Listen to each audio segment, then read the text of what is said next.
Hey there, and thanks for joining me today. There's something special about this time of year that gets me really excited about investing. We are right in the middle of September, and I don't know about you, but when autumn starts rolling in, my mind automatically shifts into planning mode. I start thinking about what's coming next, not just the changing leaves and pumpkin spice everything, but what the investment landscape might look like in the months ahead. It's like looking ahead to 2026 and asking myself, where do I want my money to be working for me? Now, if you're just getting started with investing, let me explain something important. The stock market isn't just about picking winners and hoping for the best. That's actually a pretty risky way to approach it. Smart investing is really about two things: finding great opportunities that could grow your wealth and protecting yourself when things don't go as planned. Think of it like this: imagine you're planning a road trip. You're not just looking for the most scenic road, right? You're also checking your spare tire, making sure you have emergency supplies, and planning alternative routes in case of construction or bad weather. Investing works the same way. So, what does this mean for your portfolio? Well, it means we need to be strategic. We need to look at companies that have real potential to grow and succeed. But we also need to understand what could go wrong and how to protect our investment if the market gets choppy. That brings me to today's video, and I'm really excited about what we're going to cover. Today, I'm going to walk you through the stock on my list. We will explore what makes them interesting, what could drive their stock prices higher, and just as importantly, what risks we need to watch out for. I'm going to give you what I call the complete picture. We will look at the optimistic scenario, what would need to happen for these stocks to really take off. But we will also examine the cautious perspective, what challenges these companies face, and what could cause their stock prices to decline. I will also share some specific price targets with you. Now, if you're new to investing, a price target is basically an educated guess about where stock price might go based on the company's fundamentals and market conditions. Think of it like a GPS destination. It gives you a sense of direction, but the actual journey might take different routes or encounter unexpected detours. Let me quickly explain a couple of terms you will hear me use because I want everyone to feel comfortable following along. When investors talk about being bullish on a stock, it simply means they think the price is going to go up. They are optimistic about the company's future. Being bearish is the opposite. It means you think the stock price is likely to fall. You're pessimistic about the company's prospects. Imagine you're at a sports game. The bullish investors are like the fans cheering for the home team, convinced that they're going to win. The bearish investors are like the fans of the visiting team, or maybe they just think the home team is going to have a rough game. Now, I want to be completely transparent with you about the work that goes into these videos. This particular episode has been a real deep dive for me. I've spent hours reading through company financial reports, analyzing market trends, checking and double checking my numbers, and researching industry developments. I actually started working on this analysis early this morning, and I've been at it for most of the day. Why? Because I want to make sure I'm giving you information that's actually useful, not just the surface level observations you could get anywhere else. This is a real search, and I take it seriously because I know you're trusting me with your time and potentially your investment decisions. If you find this kind of detailed analysis helpful, I'd really appreciate it if you could hit that like button. It might seem like a small thing, but it actually makes a huge difference. It tells me this type of content is valuable to you, and it also helps the algorithm show this video to other people who are interested in learning about smart investing strategies. Speaking of which, if this is your first time watching one of my videos, welcome to our community. I am genuinely excited to have you here. We recently crossed 1,000 subscribers, which honestly still feels surreal to me. When I started this channel, I never imagined we'd build such an engaged group of people who are all interested in learning about the markets together. The stock market can seem intimidating when you're just starting out, but here's the thing: everyone was a beginner once. Even Warren Buffett bought his first stock when he was just 11 years old, and he made mistakes early on too. The key is to keep learning, stay curious, and make informed decisions based on solid research rather than emotions or hot tips. That's exactly what we're going to do together. We're going to look at real companies with real business models, understand how they make money, analyze their competitive advantages, and figure out whether they're worth our investment dollars.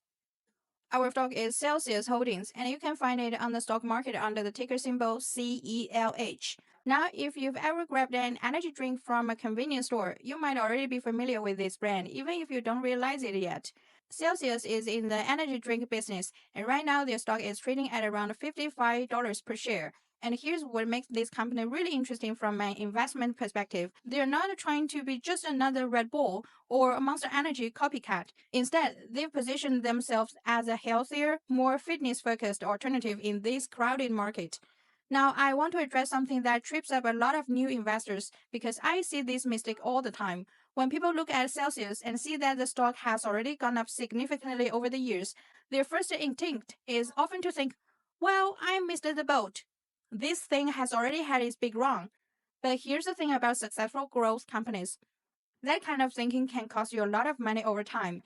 Let me give you some perspective on Celsius specifically. This company stock was trading at just $5 per share not that long ago. Then it climbed to $20. And I guarantee you, there were investors back then saying, it's too expensive now, it can't possibly go higher. Well, guess what happened? The stock kept climbing because the business kept growing. The company kept winning new customers, expanding into new markets, and taking market share away from competitors. And here we're today at $55 per share. The lesson here is crucial for anyone serious about building wealth through investing. Stock prices follow business performance over the long term. If a company continues to grow its revenues, expand its customer base, and improve its profits, the stock price will typically follow that upward trajectory, even if it seems expensive at any given moment.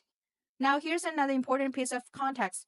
Even at $55, Celsius is still trading well below its peak price from 2024 when it hit nearly $100 per share. So we're actually looking at a company that's currently valued at roughly half of its previous high. Does that automatically mean it should go back to $100? Absolutely not. Stock prices don't have some magical right to return to previous levels just because they were there once. But what it does mean is that if Celsius can execute on its business plan and continue growing, there is a reasonable path for the stock to recover and potentially reach new highs. So what knocked this stock down from nearly $100 to $55 in the first place? That's where the story gets really interesting, and it's a great lesson in how the stock market sometimes overreacts to temporary challenges. A few years ago, PepsiCo, yes, the giant beverage company, made a strategic investment in Celsius. This was huge news because Pepsi has one of the most powerful distribution networks in the world. We're talking about the ability to get products into practically every grocery store, gas station, and convenience store across America. When that partnership launched, Pepsi placed massive initial orders for Celsius products. The sale numbers looked absolutely incredible, and investors got very excited about the company's growth prospects. But here's what happened next, and this is where things get tricky. After that initial surge of orders, the growth rate naturally slowed down. PepsiCo has stocked up their entire distribution network, so the follow-up orders were not nearly as large.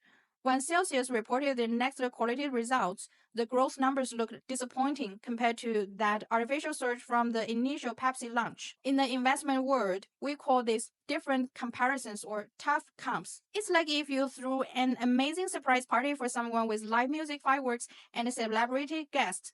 The next year, no matter how good the party is, it's probably going to feel like a letdown compared to that over-the-top celebration. On top of that, it became clear that Pepsi had actually overordered in their initial enthusiasm. They had more Celsius inventory sitting in warehouses than they could sell quickly, which created an additional drag on new orders. So you had this perfect storm. Artificially high comparisons from the initial launch, plus excess inventory that needed to be worked through. The stock market, being the emotional place, it often is punished Celsius heavily for these temporary issues. But here's why I find this situation interesting as we look ahead to 2026. Those challenging comparisons are now mostly in the rearview mirror. The excess inventory has been worked through. The Pepsi distribution network is still there. That's a permanent strategic advantage. But without the artificial distortions, that made the financial results look confusing for a while. This sets Celsius up for what should be much cleaner, more sustainable growth numbers going forward. And the company hasn't just been sitting around waiting for things to improve. They've been making some really smart strategic moves. One of the biggest was the acquisition of Alani, another energy drink brand that's been gaining serious traction, especially with younger consumers. If you walked through the beverage section of any store lately, you've probably seen Alani's distinctive colorful cans. They've built a really strong brand presence, particularly on social media and with fitness-focused consumers. This acquisition gives Celsius access to a customer base they might not have reached otherwise. It's like buying a successful restaurant in a neighborhood where you don't have any locations yet. You're instantly getting established customers and local market knowledge. But wait, there's more. Celsius also recently acquired Rockstar Energy, and this deal is fascinating from a value perspective. Rockstar used to be one of the major players in the energy drink space. Back in 2020, PepsiCo actually bought Rockstar for nearly $4 billion. Think they could turn it into a major competitor to Monster and Red Bull. That didn't work out as planned. Rockstar's market share has shrunk to around 2% of the US energy drink market. So when Celsius had the opportunity to buy Rockstar, they got it for a fraction of what Pepsi originally paid. It's almost like buying a luxury car that someone else bought new for $100,000, but you are getting it for $10,000 because it needs some work. Even if Celsius can't revive Rockstar to its former glory, they're not risking much. But if you can apply their marketing expertise and distribution advantages to breathe new life into the Rockstar brand, that's pure upside potential. Now let's talk about the broader competitive landscape because this tells us a lot about Celsius' position. Both Coca-Cola and PepsiCo have tried to create their own energy drink brands from scratch, but most of those attempts have failed pretty spectacularly. Eventually, both companies came to the same conclusion. It's better to partner with or invest in some companies that already know how to win in this market. Coca-Cola ended up buying a significant stake in Monster Energy. They now own about 20% of that company. PepsiCo decided to bet on Celsius instead. When you think about it, that's a pretty powerful endorsement. There are companies with virtually unlimited resources, some of the best marketing teams in the world, and distribution networks that reach every corner of the globe. And yet, they both concluded that the best strategy was to partner with smaller, more specialized energy drink companies rather than try to compete directly. And that tells me that Celsius has something special, some combination of brand positioning, product formulation, and market understanding that even the giants couldn't replicate on their own. So where did all of this leave us as investors? Celsius is still much smaller than Monster or Red Bull in terms of market share, which means there's substantial room for growth. They've worked through the temporary challenges that weigh down their stock price. They have PepsiCo massive distribution power behind them, and now they're adding new growth engines through strategic acquisitions. But wait, I haven't even told you about the most exciting part yet.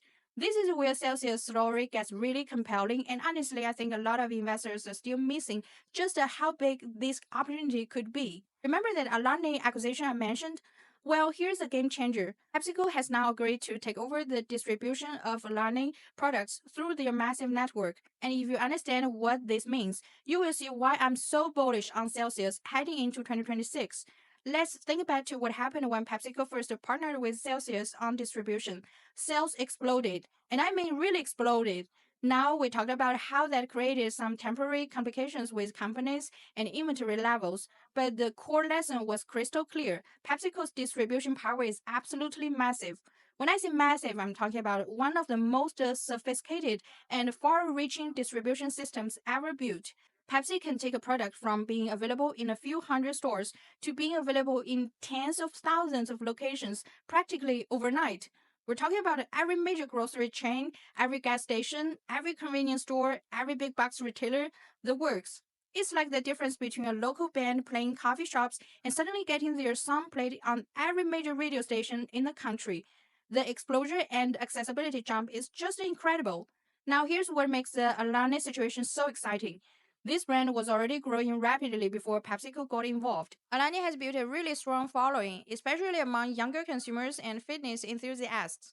You see their products all over the social media. Fitness influencers are constantly talking about them, and they've created this really vibrant brand community. All of that growth happened while Alani was working with limited distribution. They were essentially selling through what's called the beer distribution network, which means they were relying on beer distributors to get their products into stores. Now, beer distributors are not terrible, but they're not ideal for energy drinks either. They are set up to handle alcohol beverages, which have different regulatory requirements, different customer bases, and different retail dynamics. It's like trying to sell sports cars through a dealership that specializes in pickup trucks. They can do it, but it's not their specialty. Compare that to PepsiCo's distribution system, which is specifically designed for non-alcoholic beverages. They understand the energy drink market. They know how to mechanize these products, and they have relationships with every major retailer that matters. So what happens when you take a brand that's already growing fast with limited distribution and suddenly give it access to one of the world's most powerful distribution networks? The growth doesn't just continue, it accelerates dramatically. Think about it like this. Imagine you're running a successful online business that's growing 20% per year. Then suddenly, Amazon agrees to feature your products prominently on their homepage and handle all the fulfillment. Your growth rate isn't going to stay at 20%.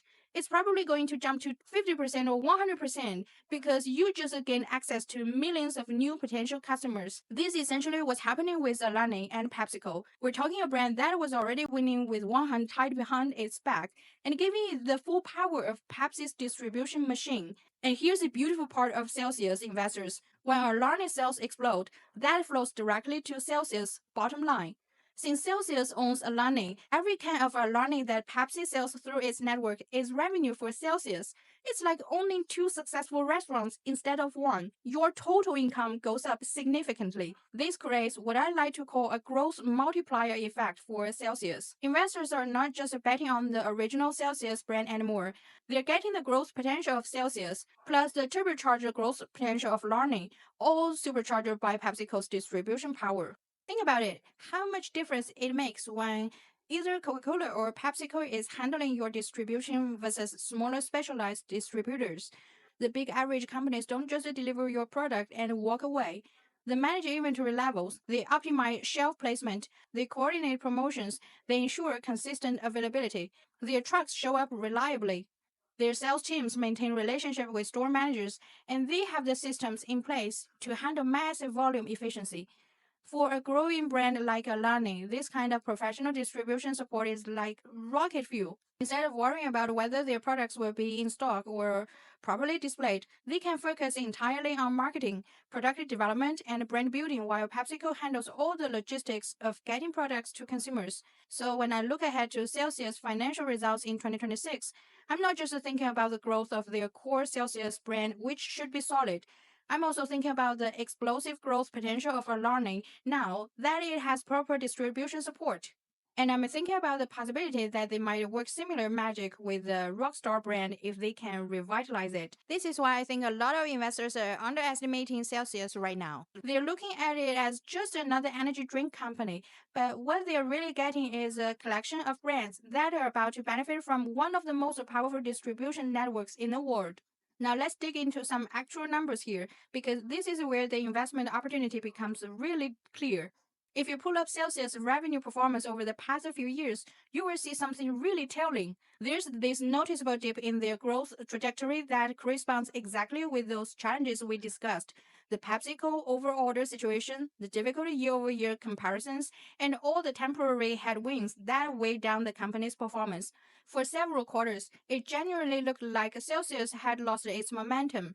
During that period, a lot of investors got spooked. The stock price fell, analysts started questioning whether the company could return to its previous growth rates, and there was genuine pessimism about the brand's future prospects. I remember reading analyst reports during that time suggesting that maybe Celsius was just a fad that had run its course. But here's what makes this situation so interesting from an investment perspective. All of those challenges were temporary, not fundamental problems with the business. The brand was still popular with consumers. The products were still selling well at the retail level. The underlying market for energy drinks was still growing. The issues were purely operational, inventory imbalances, and tough comparisons that would eventually work themselves out. And that's exactly what happened. Those headwinds have largely dissipated, and Celsius is back to posting solid growth numbers. But more importantly, the company is now positioned for what could be several years of accelerating growth as all their strategic initiatives start working together. Think about it. You've got the original Celsius brand, which has worked through its temporary challenges and is growing again. You've got Alani, which is about to benefit from PepsiCo's massive distribution network, and you've got Rockstar, which represents pure upside potential if they can successfully revitalize that brand. When all three of those growth engines start firing simultaneously, the combined revenue growth could be really impressive. We're not just talking about getting back to where they were before, we're potentially looking at growth rates that could exceed their previous peaks. Now let's step back and look at the competitive landscape because understanding the market dynamics is crucial for evaluating Celsius' long-term potential. The energy drink industry in North America is essentially dominated by three major players: Red Bull, Monster Energy, and Celsius. This is important because we're not dealing with fragmented market where there are dozens of major competitors. It's more like the smartphone industry, where you have a few dominant players that control most of the market share. In situations like that, any company that can gain market share is typically taking it directly from their major competitors. Here's where the math gets really interesting. When you combine Celsius' original brand with their recent acquisitions, Alani and Rockstar, you're looking at a company that already controls approximately 20% of the North American energy drink market. That means roughly 1 out of every 5 energy drinks sold belongs to the Celsius family of brands. But here's the thing, there's still significant room for growth. Long term, it's not unrealistic to think that Celsius could push their combined market share to 25% or even 30%. And in a market that's worth billions of dollars annually and it continues to grow, capturing even a few additional percentage points of market share translates to massive revenue increases. To put this in perspective, if Celsius could grow their market share from 20% to 25%, that's a 25% increase in their addressable business. If they could reach 30%, that's a 50% increase from where they are now. Those are not small numbers. We're talking about potentially hundreds of millions of dollars in additional annual revenue. Now you might be thinking, that sounds great in theory, but why would consumers switch from Red Bull or Monster to Celsius? These are established brands that have been around forever. And that's a fair question. Red Bull, in particular, has one of the most recognizable brands in the world. Their Red Bull gives you swings slogan is iconic. They sponsor extreme sports events, Formula One racing, and have built its image of being the original, authentic energy drink. But here's where things get interesting, and it's a development that I think many investors have overlooked. In late 2022, Red Bull faced a significant leadership transition. A co-founder and really the visionary leader behind the Red Bull brand passed away after long illness. Now, losing a founder and a visionary leader is always challenging for any company, but Red Bull's response has been particularly concerning from a competitive standpoint. Instead of appointing a single strong CEO to replace the co-founder, they've decided to go through a three-person leadership structure where decision-making authority is shared among multiple executives. From a business strategy perspective, this kind of leadership by committee approach can create real problems, especially in a fast-moving competitive industry like energy drinks. When you have three people trying to make strategic decisions together, you often end up with slower decision making, mixed messages to the market, and difficulty maintaining a consistent brand vision. It's like trying to drive a car where three people are sharing control of the steering wheel. Even if all three are component drivers, the car is probably going to weave all over the road because they can't coordinate their movements effectively. For a company like Celsius, this leadership uncertainty at Red Bull represents a significant opportunity. Markets are won and lost based on execution. And if one of your major competitors is dealing with internal coordination challenges, that creates opening for more agile competitors to gain ground. Consumer preferences in the energy drink space are also shifting in ways that favor Celsius. Younger consumers are increasingly health conscious and interested in brands that position themselves as fitness oriented rather than just a pure stimulation. Red Bull's image is very much tied to extreme sports and high energy activities, while Celsius has positioned itself more around fitness, weight management, and healthy living. Monster Energy has its own challenges too. They are very much focused on the gaming and extreme sports demographics, which are important markets, but they're not necessarily growing as fast as the health and fitness segments where Celsius has strong positioning. Now, let me tell you about Monster Energy because their situation is equally fascinating and potentially even more significant for Celsius' long term prospects. Monster Energy is truly one of the great business success stories in the beverage industry. When they launched in earnest around 2002, they were not just trying to compete with Red Bull, they were trying to completely reimagine what an energy drink brand could be. And they absolutely succeeded beyond anyone's wildest expectations.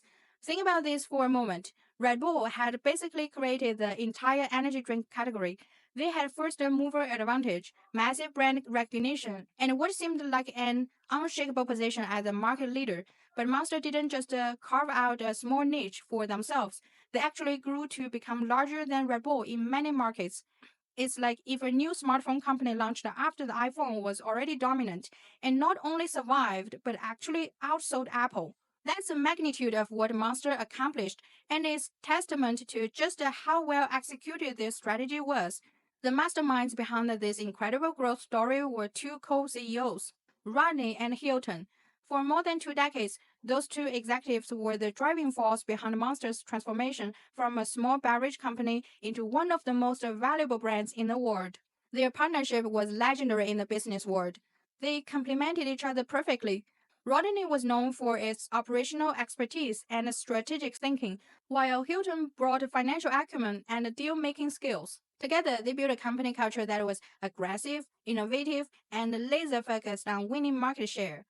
And here's where things get really interesting from a competitive analysis perspective. That legendary leadership team is now in transition. Rodney has stepped back from his day-to-day CEO responsibilities. He's still involved as chairman of the board, so his strategic input is still there, but he's no longer running the company's daily operations. That leaves Hilton as the primary leader. But here's the challenge. Hilton is now 73 years old.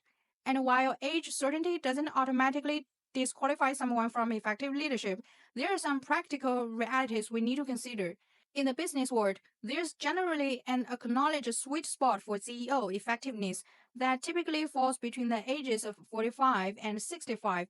That's a range where executives usually have enough experience to handle complex strategic decisions, but they still have the energy and aggressiveness needed to drive growth and innovation in competitive markets.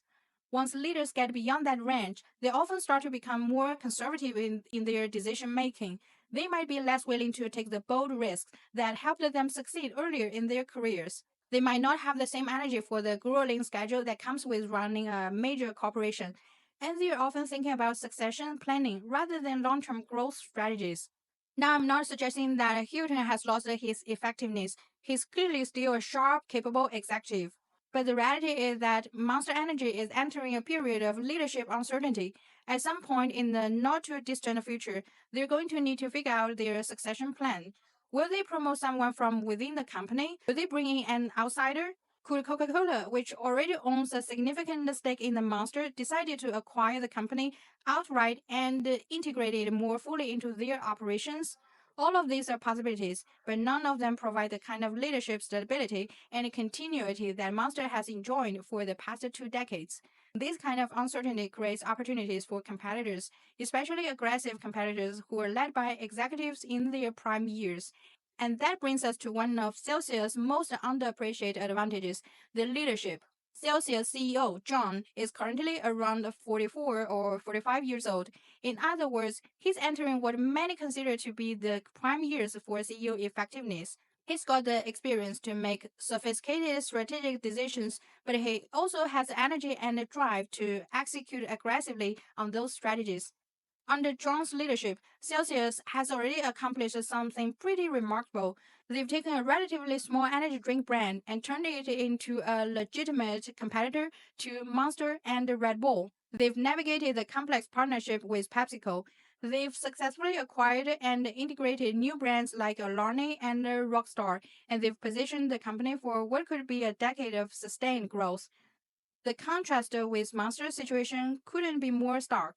While Monster is dealing with leadership transitions and succession uncertainties, Celsius has a CEO who could potentially be leading the company for the next 10 to 15 years. That's a kind of leadership stability that allows for long term strategic planning and consistent execution. And in the beverage industry, consistent execution is absolutely critical. Success isn't just about having good products, though that's important. It's about building brands that resonate with consumers, maintaining effective distribution relationships, adapting to changing consumer preferences, and constantly innovating to stay ahead of competitors. All of that requires aggressive, forward-thinking leadership. It requires executives who are willing to take calculated risks, invest in new opportunities, and move quickly when they see openings in the market. The energy drink space is particularly dynamic because it's so tied to youth culture, fitness trends, and lifestyle branding.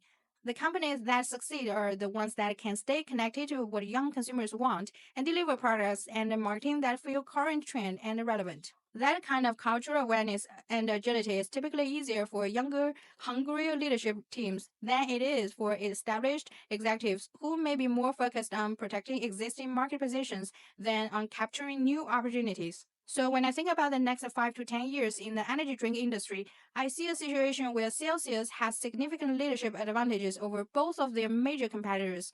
Red Bull is dealing with committee-based leadership structure that could slow down decision making. Monster is navigating leadership transitions and succession uncertainties. Meanwhile, Celsius has a CEO who's hitting his prime years and leading a company that's built for aggressive growth. This leadership dynamic could be one of the most important factors in determining which company gains market share over the next decade. In fast moving consumer goods industries, the companies with the strongest, most agile leadership teams usually end up winning. Now, let's talk about what all of this means from a valuation perspective, because this is where the investment opportunity becomes really clear. Celsius currently has a market capitalization of approximately $14 billion. Now, for those who might be new to investing, market cap is simply the total value of all the company's shares. You calculate it by multiplying the stock price by the number of shares outstanding. It's basically what the entire company is worth according to the stock market. At first glance, $14 billion might seem like a huge number, and in absolute terms, it is substantial. But when you put it in context within the beverage industry, it tells a very different story about Celsius' growth potential. Let's compare that to Monster Energy, which currently has a market cap of over $60 billion. That means the stock market values Monster at more than 4 times what it values Celsius, despite the fact that the Celsius is growing faster and has potentially better long-term prospects. Red Bull is privately held, so we don't have an exact market evaluation, but industry experts estimate that the brand alone is worth well over $70 billion. When you factor in their global reach, their diversified business interests, and their massive cash flows, the total enterprise value is probably even higher than that. So, what this tells us is that we're not looking at some small, mature company that's already reached its full potential. We're looking at a challenger brand that still has enormous room for growth, both in terms of market share and market valuation. Think about it like this. If you were following the NBA, Celsius would be like a talented young team that just made the playoffs for the first time. They've proven they belong on the court with the established champions, but they haven't reached their peak performance yet. Meanwhile, some of their competitors are like veteran teams whose best players are nearing retirement. The roadmap for Celsius growth over the next several years is actually quite clear, and it follows a proven playbook that we've seen work for other successful beverage companies. Phase 1, which is already underway, is about achieving market saturation across North America. This means getting Celsius, Alani, and potentially a revitalized Rockstar brand into every possible retail location: gas stations, grocery stores, gyms, convenience stores, big box retailers, you name it.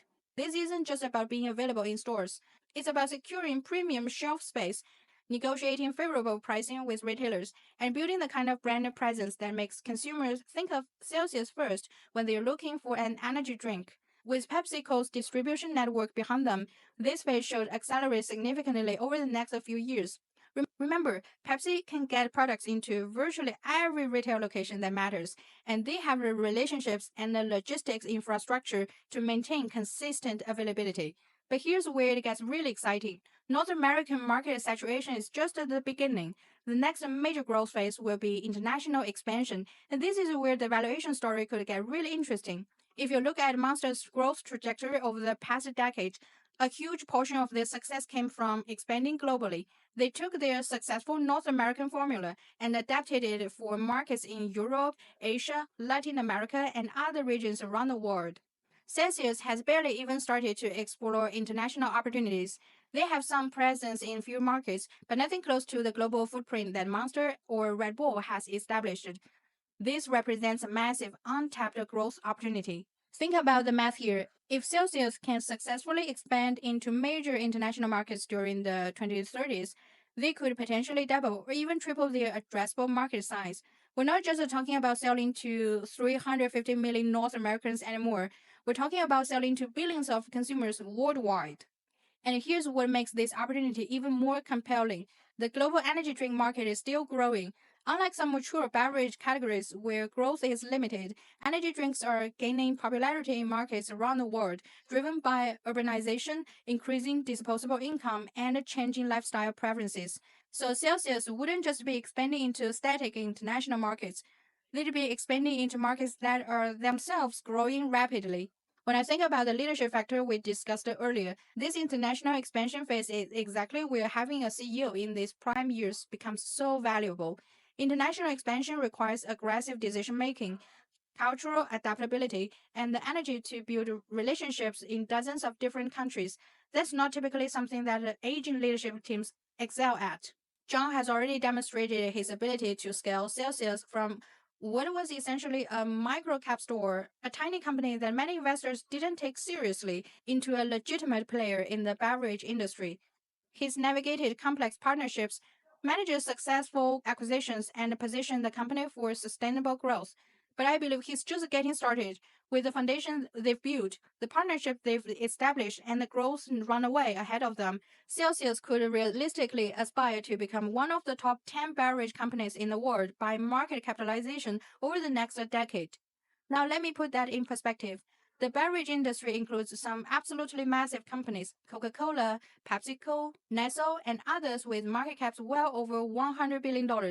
But it also includes many established companies that are essentially dead money from a growth perspective. These are companies with strong, stable businesses that generate consistent cash flows, but they are operating in mature markets with limited growth opportunities. Their best days are largely behind them, and while they might provide steady dividends, they're not going to deliver the kind of capital appreciation that creates real wealth for investors. Celsius represents the opposite opportunity. This is a company where the best days are clearly ahead of them. They're in the early stages of what could be a multi-decade growth story, and they're led by executives who have both the vision and energy to execute on that opportunity. When you combine all of these factors, the market share opportunity, the leadership advantages, the international expansion potential, the strategic partnerships, and the relatively modest current valuation, you get what I think is one of the most compelling growth stories in the consumer goods sector. That's why Celsius Holding is a stock to watch heading into 2026. This isn't just about the next year or two. This is about identifying companies that could be the big winners of the next decade. Now, I want to be clear. We will definitely need to discuss the risks and potential challenges facing Celsius in the future video because no investment is without risks. Competition is intense, consumer preferences can change, and execution risk is always a factor with growth companies. But when I weigh the opportunities against the challenges, I think Celsius represents one of the most asymmetric investment opportunities available today. The potential upside is substantial, while the current valuation provides some downside protection if things don't go as planned. Alright, that wraps up our deep dive into Celsius Holdings. Make sure you subscribe to the channel and hit that notification bell so you don't miss the next episode. We're going to cover some fascinating companies across different industries, and I think you're going to find each analysis valuable, whether you're a beginner investor or someone with more experience. I'd also love to hear from you in the comments. Have you tried Celsius or Alani products? What do you think about their chances of competing with established brands like Red Bull and Monster over the next decade? Do you see any risks or challenges that I didn't cover today? Your feedback helps me understand what's most valuable to you, and it often gives me ideas for future videos. Plus, I genuinely enjoy the discussions we have in the comments section. Thanks for sticking with me through this detailed analysis. I know it was a lot of information, but I believe that's what it takes to make informed investment decisions. See you in the next episode.